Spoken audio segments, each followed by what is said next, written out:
When you arrive at Disneyland, first you'll go through Disneyland security and then you'll reach the entrance gates.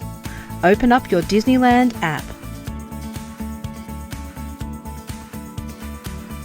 Select Tickets and Passes. This will open up the page where your tickets are located. Okay, so we're opening up our Disneyland app. We've linked our Klook tickets to the Disneyland app, super easy. And now these are our tickets. We've got 3 park hopper tickets. These are great tickets. It allows us to cross from one park to the other from 11 AM today.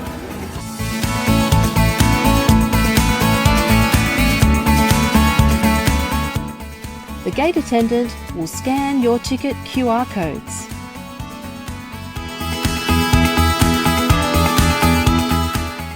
They will also take your photo on your first visit. Be sure to have your passport or a form of identification with you, just in case there are any problems.